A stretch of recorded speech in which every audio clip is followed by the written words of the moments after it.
Hey guys, new video here. Awakener 8 killer on a budget, and I was just playing around. I was thinking of making a jug for killing Cyrus as brain dead easy as possible. So in my chat linked a video of a Molten Strike jug, and we were all laughing. We're like, Molten Strike, it's been a while. Jug, Z DPS, all the fun memes from this league combined into one, right? And imagine playing melee in 2019. So watch this video. It was pretty hilarious.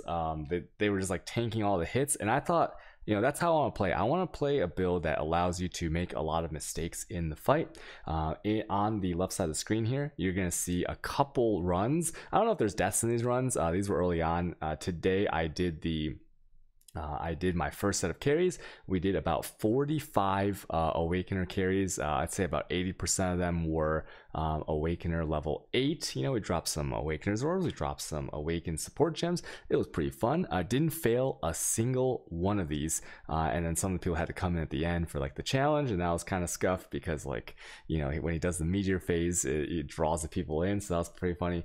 But I really wanted to take some time to talk about this build because I think it's hilarious and it is truly budget. It revolves around a few items. It revolves around not just one, but 2 Nebulocks. At the current time, these maces are 10 to 12 C. Okay, they used to be a little expensive. If you're playing in like hardcore or something, they might be expensive because they do come from the Elder, and they revolve around the Combs Way. At the time of this video, you might be able to get a Combs Way for 10 C.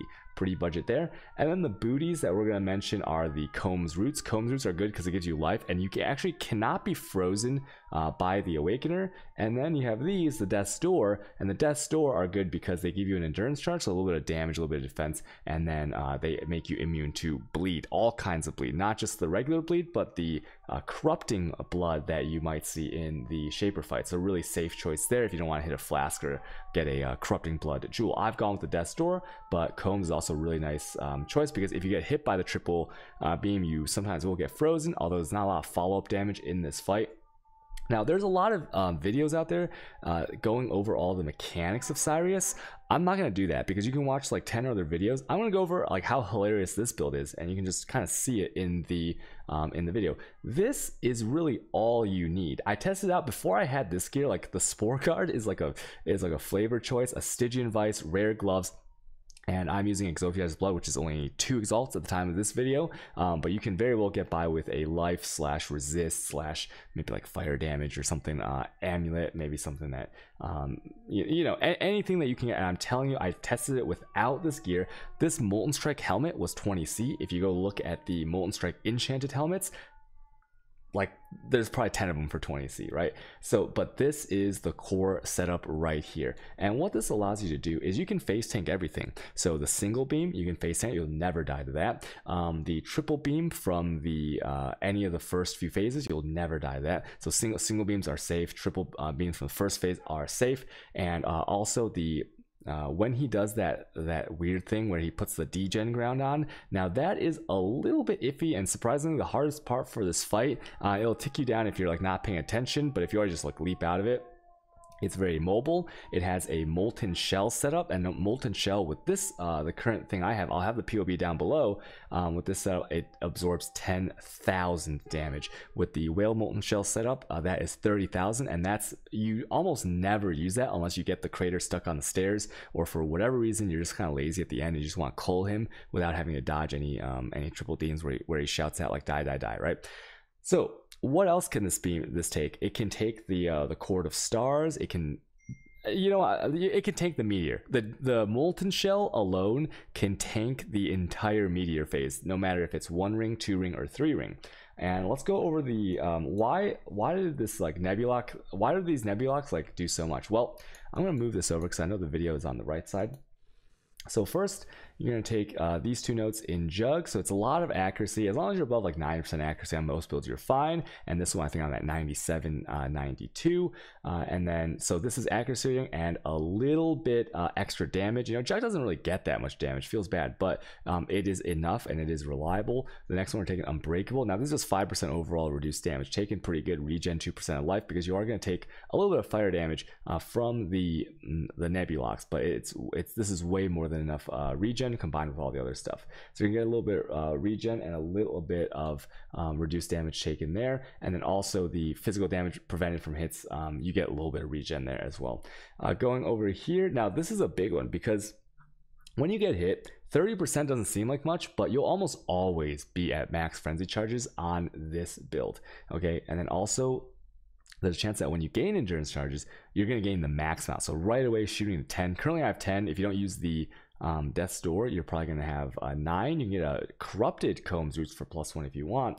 And then also if you got hit recently, you're going to gain an endurance charge every second. And that means every second you're going to have a chance to go to the maximum number of endurance charges, right? And then +1 to the max, so that's damage and defense. All right, makes sense. Pretty easy there. Besides the very beginning of the fight, you are always going to have the endurance charges, right? I think they have an 18-second timer, and if they don't, you do this. You put on a gluttony belt real quick, right? You have it in your inventory. This is like a 1 alchemy belt. You put on the gluttony belt, and while holding your original belt, you leap slam a couple times until you see the endurance charges pop up, because gluttony makes you take a little bit of damage. It's a hit when you use a movement skill. So if there's a really long phase, you're being like cucked by the storm or something like that, or whatever reason you die, you come back in, you can use the gluttony belt to instantly refill your endurance charge meter, and it is really safe. So that's what you can use there. Now the last let's see, let me move this over a little bit. Last phase over there, unrelenting. So you get a little bit of phys reduction per endurance charge. You get a big amount of reduced LE damage while you're at max. That's like pretty good, right? If you compare this things like Augury of Penitence or whatever. And then this is the big one, okay? Because there is this type of damage in the fight. Now 4% per endurance charge, you have 10, so that's 40% right there. And then if you look at the Nebulocks, if you look at what you get from the Nebulock, you're gonna get 4% per endurance charge on this as well, and there's 2 of them, so you get 8%, so that's another 80%. If you look at well, right now it's a little bit scuffed, but like right now I have -16, so that is going to put me well into the positive. Probably, I think it's capped. I want to do the math right now, but you're going to be totally safe against that. Endurance charges are a little bit of fizz damage, and they are also a little bit of armor, and that's why your molten shell is so beefy. The fire damage taken is enough because you're going to have max fire res. I think I'm at 76, 77, which is more than enough to, if you have a little bit of leech, you have that regen. You're never going to be purely degenning from this as long as you have endurance charges up. The build is also focused on taking, if you don't have Avatar of Fire from the amulet, you're going to take Avatar Fire on the tree. It's a 3-point jump from where I am right now. You're going to go from LE Overlord all the way up into Avatar Fire. If you use the Exopiage's amulet, then you're totally fine, and that converts a little bit of damage too. I'm not gonna go over all the links and stuff because this is just a kind of a demo video to show you that you can just tank everything with everything on. I currently have, let's take a look here. Let me put on all my gear. I have 4.9 thousand life, and I'm actually thinking about dropping life on my tree because you don't need that much life. Like, you're never gonna die to really anything except for unless you get unlucky with like a degen and you're not paying attention, or your molten shell isn't up for like a die. Because the biggest hits, the triple beams, as you'll see in the videos, okay, those are so easily avoidable that you don't even need to use your molten shell. But if you're lazy and you're face tanking, you want to get a little bit of damage in, you're going to face tank the triple beam by popping your molten shell when you hear the audio cues. I think this fight is pretty well designed in that the audio cues tell you everything you need to know in there. And if you look at my flasks, like, I didn't even roll these flasks. I found these in my inventory when I was trying to roll eternal life flasks for my leveling characters on the beginning of the league for my first character. So these are just like random flasks I put an augment on. I'm just using 5 of them, and in the videos you see I don't really need to use them. Sometimes I panic use them because if you're like me, you have like a muscle memory where like maybe your 5 is always your removal flask for things like freeze, staunching, etc. But that's what, like, most of the time that's why I press it, and you don't really need to. Okay, the only time this build really struggles is if for whatever reason in the very last phase you put the arena directly on the stairs, which you'll get really used to not doing. And in that case, the triple maze might be blocked by 2 or like 1 or more stairs. And in that case, if you use your whale molten shell or your regular molten shell is not up, then you might be in trouble. But that even then, the molten shell comes back on so quickly that you do not, you're really immune to all the damage in this fight. And then after, like I said, I did like 40 something carries, never failed one, and it has been truly mindless. Okay, you can tank everything. What this is good for, the reason I chose this, because I'm gonna get a lot of questions if you made it this far in the video.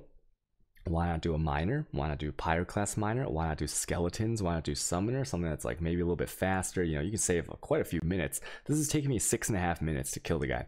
You can get down to like 2 minutes, maybe under 2 minutes if you have a very powerful miner. And the reason is, if you do this, right, you only get if you're not a streamer or someone who has a lot of friends, you only get a Cyrus attempt every 4 conquerors. Okay, that's how it works on the new Atlas, which means that you can't really practice the fight in its entirety too often to get that muscle memory in. But if you play a character like this where you can tank everything, you have so much time to learn the fight that you're going to learn all the mechanics. You're going to know exactly when the Qs are coming. You're going to get so used to the like kind of when the mechanics come out and what's dangerous and what's not, that eventually the goal is that even if you play a completely like map oriented speedy boy, you're gonna be able to kill Cyrus, and that is what it's good for.